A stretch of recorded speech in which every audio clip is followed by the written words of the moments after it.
जब नरसिम्हा राव जी के, मैं उनकी कैबिनेट में मंत्री था, 1.25 साल उनके साथ जनरल सेक्रेटरी भी रहा और मंत्री भी रहा।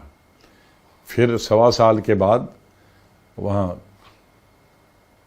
आंध्रा में जो इलेक्शन हुआ था पार्टी का 92 में, उसके बाद खाली में मंत्री रहा। मेरे पास 3 पोर्टफोलियो थे, लेकिन वर्किंग कमेटी में हम उनकी धुलाई करते थे उनकी।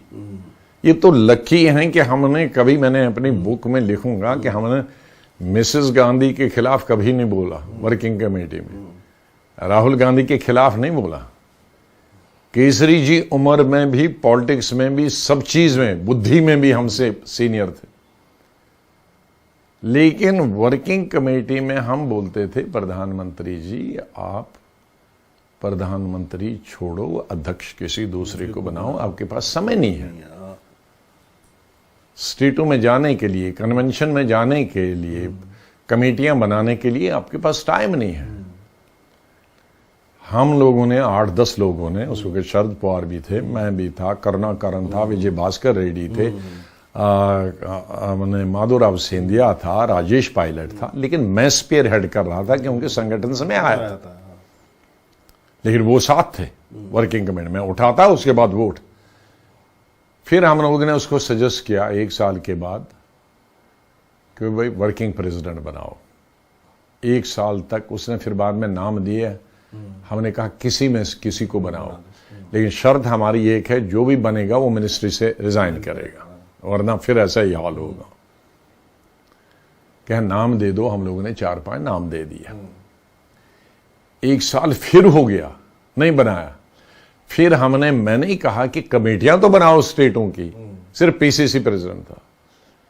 तो मेरे को कहा आप सबसे कंसल्ट करो, प्रेसिडेंटों से, स्टेटों से वगैरह, और उन लोगों से भी, और मेरे कंप्यूटर में फीड करो। तो मैंने कहा मैं अपने साथ, मुझे कंप्यूटर नहीं आता, मैं अपने साथ माधवराव को भी लगा दोनों। 1 हफ्ता हम सोए नहीं, सब स्टेट प्रेसिडेंटों से, लीडरों से हमने हर स्टेट पीसीसी बनाने के नाम लिए, और भी उन स्टेटों में लीडर थे और वर्किंग में।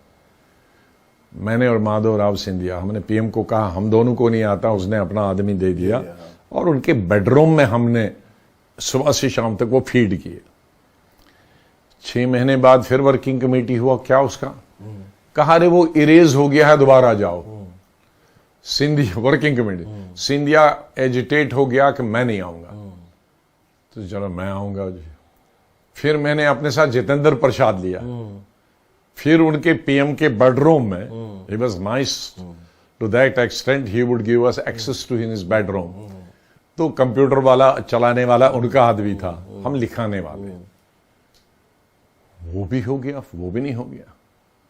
फिर हमने 1 साल रहा कि अब वर्किंग कमेटी छोड़ो, प्रेसिडेंट अब वाइस प्रेसिडेंट बना लो।